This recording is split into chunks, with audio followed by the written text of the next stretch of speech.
అమ్మ! మళ్ళీ ఇంకొక వర్షమా అని చెప్పి థంబ్‌నెయిల్ చూసి భయపడుతున్నారా?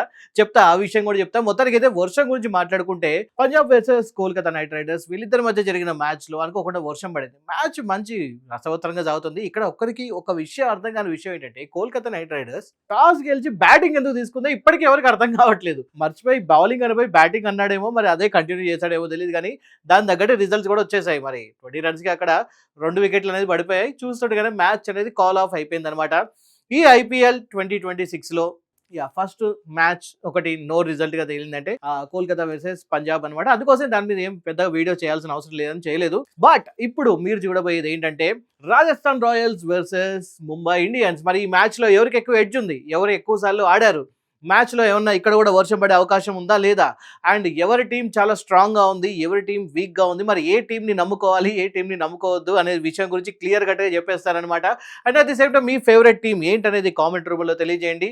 మీకు ఒకవేళ ఈ మ్యాచ్ లో ఎవరు గెలుస్తారు అనిపిస్తే అది కూడా కామెంట్ రూపంలో తెలియజేయండి. మీరు చూస్తున్న స్పోర్ట్స్ 99 టీవీ, నేను Pavan Krishna. So Rajasthan Royals versus Mumbai Indians ఇప్పటి వరకు ప్రస్తుతానికి Rajasthan Royals back to back 2 మ్యాచ్లు గెలిచి పాయింట్ల పట్టికలో టాప్ సెకండ్ లో ఉంది. Just because of net run rate. RCB వచ్చేసి టాప్ లో కూర్చుందనమాట. నెట్ రన్ రేట్ ఒకటే, పాయింట్స్ పరంగా 4-4తోని టాప్ లోనే ఉన్నారనమాట ఇద్దరు. ఒక రకంగా చెప్పాలంటే టాపే అనుకోవచ్చు. ముంబై ఇండియన్స్ వచ్చేసి ఒకటి గెలిచి ఒకటి ఓడిపోయి ఇంకొక విజయం కోసం వెయిట్ చేస్తుంది. సో మరి వీళ్ళిద్దరి మధ్య జరగబోతున్న మ్యాచ్లో ఎవరికి ఎక్కువ గెలిచే అవకాశాలు ఉన్నాయి, ఇంతకు ముందు జరిగిన మ్యాచెస్ ఎన్ని ఉన్నాయి చూస్తే ఇప్పటి వరకు 32 మ్యాచ్లు జరిగాయి అనమాట వీళ్ళిద్దరి మధ్య. ఆ 32 మ్యాచ్లో ముంబై ఇండియన్స్ 17 టైమ్స్ గెలిచింది అండ్ రాజస్థాన్ రాయల్స్ 15 టైమ్స్ గెలిచింది. ఒక మ్యాచ్ నో రిజల్ట్ తోని అలా వదిలేయాలన్నమాట దేవుడికి. సో మొత్తానికి అయితే ఎలా చూసుకున్నా కూడా నువ్వా నేనా అనుకున్నట్టుగానే ఉంది. కొంచెమే ఎడ్జ్, అంటే కొంచెమే, 1-2 మ్యాచ్లు మాత్రమే అలా పైన ఉంది ముంబై ఇండియన్స్. బట్ వీళ్ళిద్దరి మధ్య ఎప్పుడు మ్యాచ్ జరిగినా కూడా neck to neck movements match ఎక్కువ జరిగింది అనమాట. నువ్వా నేనా అన్నట్టుగానే మ్యాచ్ సాగింది ప్రతిసారి. సో ఇక్కడ విజయం అనేది అల్టిమేట్ గా ఎలా ఉన్నా కూడా ఒక టగ్ ఆఫ్ వార్ వీళ్ళ మధ్య ఉంది కాబట్టి రేపు జరగబోయే మ్యాచ్ చాలా రసవత్తరంగా ఉండబోతుంది అనమాట. సో ఇది సంగతి. అండ్ ఒకసారి ఇప్పుడు వయసు ప్లస్ అనుభవం దీని గురించి కూడా మాట్లాడుకోవాలి. ఇక్కడ ఒక యంగ్ టీము, ఒక సీనియర్ టీం, వీళ్ళిద్దరి మధ్య ఒక మ్యాచ్ జరగబోతుంది.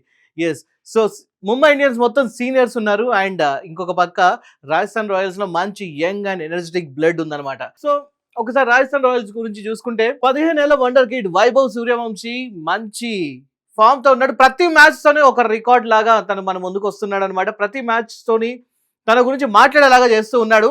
అండ్ మొత్తానికైతే తను ఇప్పుడు హాట్ టాపిక్ గా ఉన్నాడు. అండ్ దాంతోపాటు ఎస్ఎస్వి జైస్వాల్ ఇలాంటి వాళ్ళు అందరూ ఉన్నారు. రియాన్ పరాగ్ కెప్టెన్ గురించి కూడా మాట్లాడుకోవాలి. అండ్ ఇక్కడ సీనియర్లు ఉన్నారనమాట. ఒక పక్క రోహిత్ శర్మ, సూర్యకుమార్ యాదవ్ వంటి వరల్డ్ క్లాస్ సీనియర్లతోని బరిలోకి దిగడానికి రెడీగా ఉన్నారు. అండ్ ఇక్కడ చూసుకుంటే మనకి హార్దిక్ పాండ్యా లాంటి గొప్ప గొప్ప ప్లేయర్స్ ఉన్నారు. అందరూ వరల్డ్ కప్ ఆడి వరల్డ్ కప్ తీసుకొచ్చిన వాళ్ళే. సో ఇంకొక పక్క చూస్తేనేమో యంగ్ టీం. మరి వీళ్ళిద్దరి మధ్య సీనియర్స్ వర్సెస్ జూనియర్స్ మధ్యలో ఎవరు గెలుస్తారని మీకు అనిపిస్తుంది? తప్పకుండా కామెంట్ రూపంలో తెలియజేయండి. And next Rajasthan Royals unstoppable young guns గురించి మనం ఇందాక మాట్లాడుకోవాలి. బలాలు వచ్చేసి యశస్వి జైస్వాల్, 15 ఏళ్ల వైభవ్ సూర్యవంశీ పవర్ ప్లేలో ప్రత్యర్థులకు చుక్కలు చూపిస్తూ ఉన్నారనమాట వీళ్ళు. అండ్ డెత్ బౌలింగ్ కూడా మాస్టర్ ఉన్నాడు ఇక్కడ తుషార్ దేశపాండే. లాస్ట్ టైం జరిగిన గుజరాత్ టైటాన్స్ మ్యాచ్ లో లాస్ట్ ఓవర్లో 10 రన్స్ డిఫెండింగ్ చేసి కేవలం 4 రన్స్ మాత్రమే ఇచ్చాడు. చాలా మంచి బౌలింగ్ వేశాడనమాట. అండ్ ఇక్కడ స్పిన్ మ్యాజిక్ కూడా ఉంది. రవి బిష్నాయ్ 2 మ్యాచ్లలో 5 వికెట్లు తీసి మొత్తానికైతే జాయింట్ లీడింగ్ వికెట్ తీసి ఒక మంచి ఫామ్ లో ఉన్నాడు అని చెప్పి అనుకోవచ్చు అనమాట. అండ్ ఇంకొక పక్క బలహీనత ప్రాబ్లం ఏముందంటే మిడిల్ ఆర్డర్ లో టెన్షన్. మిడిల్ ఆర్డర్ లో కెప్టెన్ రియాన్ పరాగ్ చాలా అగ్రెసివ్ గా కనిపిస్తూ ఉన్నాడు అనమాట. ఒక పక్క కెప్టెన్షిప్ చేస్తూనే ఇంకో పక్క గ్రౌండ్ లో ఎప్పుడు కూడా చాలా కోపంగా, ఏదైనా కొంచెం అటు ఇటు అయితే వెంటనే ఒక రకంగా చెప్పాలంటే మన పాత విరాట్ కోహ్లీ లానే కనిపిస్తూ ఉన్నాడు అనమాట. మ్యాచ్ గెలిచిన వెంటనే ఐపీఎల్ గెలిచినంత రేంజ్ లో అతని మొహంలో ఆనందం కూడా కనిపిస్తుంది ఒక్కొక్కసారి. దాని గురించి కూడా కొంచెం మంది క్రిటిక్స్ బాబు కొంచెం ఆగు అని చెప్పి కూడా అంటూ ఉన్నారు. సరే, ఎనీహౌ మొత్తానికి అయితే రియాన్ పరాగ్ మొత్తానికి బ్యాటింగ్ పరంగా ఇంకొంచెం లైన్లోకి రావాల్సి ఉంది. మిడిల్ ఆర్డర్లో కొంచెం జాగ్రత్తగా చూసుకోవాలి. అప్పుడు మాత్రమే ఈ ఐపీఎల్ T20 2026 మొత్తం మీద 200+ స్కోర్ చేస్తున్నారు కాబట్టి అలా చేయడానికి ఆస్కారం ఉంటుంది. అండ్ ఇంకొక పక్క ముంబై ఇండియన్స్ పరంగా బలాలు చూసుకుంటే వింటేజ్ రోహిత్ శర్మ చూపిస్తున్నాడు. పవర్ హిట్టింగ్ ఉన్నాడు. సూర్యకుమార్ యాదవ్ 360 డిగ్రీస్ షాట్స్ కొట్టడానికి రెడీగా ఉన్నాడు. లాస్ట్ టైం మ్యాచ్లో కూడా హాఫ్ సెంచరీ చేశాడు. అండ్ వరల్డ్ క్లాస్ బ్యాటర్స్ అనేది ముంబైకి అతిపెద్ద బలం. మొత్తానికి అయితే బ్యాటింగ్ లో ఎటువంటి ప్రాబ్లం లేదు.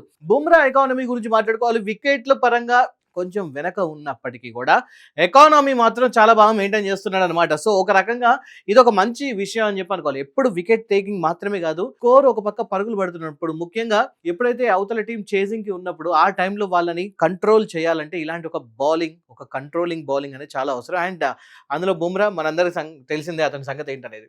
అండ్ బలహీనతలు వచ్చేసరికి కొంచెం కనిపిస్తూ ఉన్నాయి ఇక్కడ బానే. ట్రెంట్ బౌల్ట్ స్థానంలో వచ్చిన కోర్బిన్ బాష్ గత మ్యాచ్ లో చాలా ఎక్కువ పరుగులు ఇచ్చాడు. 13 ఎకానమీతో మెయింటైన్ చేస్తాడు అనుకుంటాను. సో అది కొంచెం దాన్ని చూసుకోవాలి. అండ్ ఫిట్నెస్ సమస్యలు కూడా ఉన్నాయి. హార్దిక్ పాండ్యా ఫామ్ ఇంకా ఫిట్నెస్ ఇప్పుడు ముంబైకి కొంచెం పెద్ద ప్రాబ్లం అయింది.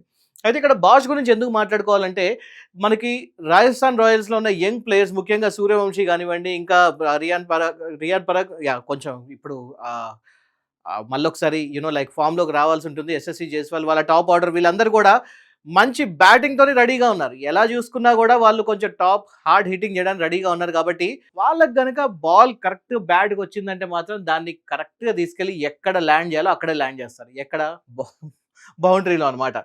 సో అదొకటి ఇష్యూ ఉంది. And Hardik Pandya last time match ఆడలేదు. ఎందుకంటే కొంచెం హెల్త్ ఇష్యూస్ వల్ల ఆడలేకపోయారని చెప్పి అప్పుడైతే న్యూస్ వచ్చింది. దాని తర్వాత ఇప్పుడు హీఈస్ బ్యాక్ అన్న ఆన్సర్స్ అయితే వస్తూ ఉన్నాయి.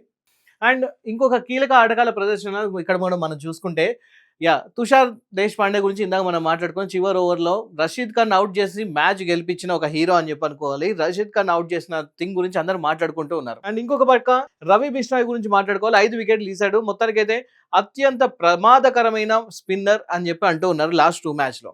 అండ్ ఇంకో పక్క రోహిత్ శర్మ ఇక్కడ ముంబై ఇండియన్స్ కి 78 రన్స్ చేశారు అవుట్ ఆఫ్ 38 బాల్స్. మంచి బ్యాటింగ్ తోని మంచి ఫామ్ లో ఉన్నాడు.